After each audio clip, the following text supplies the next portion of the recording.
Yo, what's up mga homes? So, ngayong araw na to mga homes, ito naman ang gagawin natin. So, itong nasa jack na motor. So, binaklas ko na yan, no, yung mga kahan niya. At may gagawin tayo dyan. So, ito nga pala yung Piaggio Beverly, Piaggio MP3. Ayun. So, ano yan, 3-wheeler yan. Ayan, no. Dalawa yung kanyang gulong sa harapan. Ayan.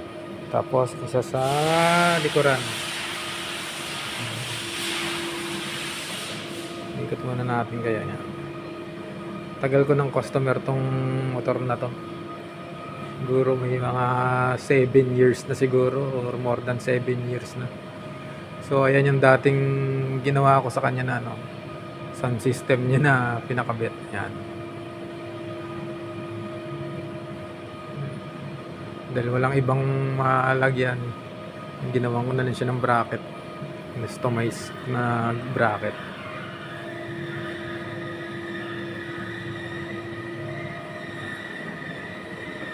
So mga homes, no, bakit nga ba natin to binaklas? Tanggal-tanggal ang kahan nito sa kadahilan ng tayo magpapalit ng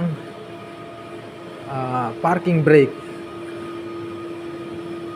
So ayan yung kanyang parking brake, no, yung cable na yan. Dahil sa sobrang tagal na, nag-stack up na siya. Isipin mo mga homes, kung magpapalit ka ng parking brake cable nito, kailangan mong tanggalin lahat yan. Lahat yan tatanggalan mo ng kaha para lang palitan itong cable na to.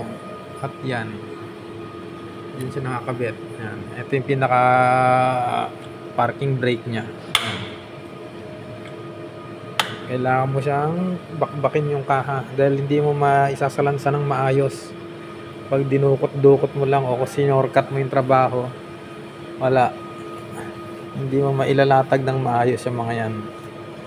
Ayan siya. So dun siya tumakbo, papunta siya dito sa likod. Ayan. Eto na yan, yan na. Ayan yung keyboard niya. Yan.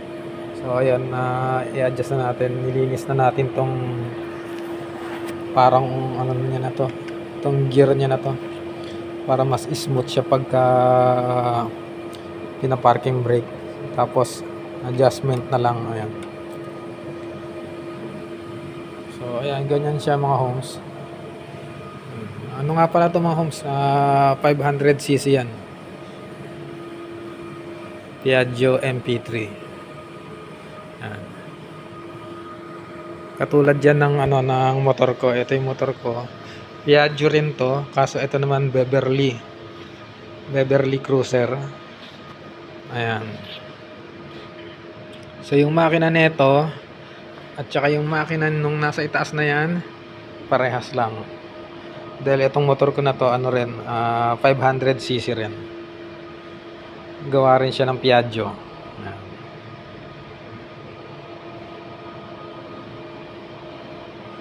Cruiser Beverly. Kasi yan, nilagyan pa natin ng top box yan, galing pang Pilipinas yan. So ayun mga homes, update ko kayo pagka nabuo na natin to. Pakita ko sa inyo yung itsura niya pag naisalpak na yung buong kaha niya. Maraming salamat sa inyo mga homes, and God bless.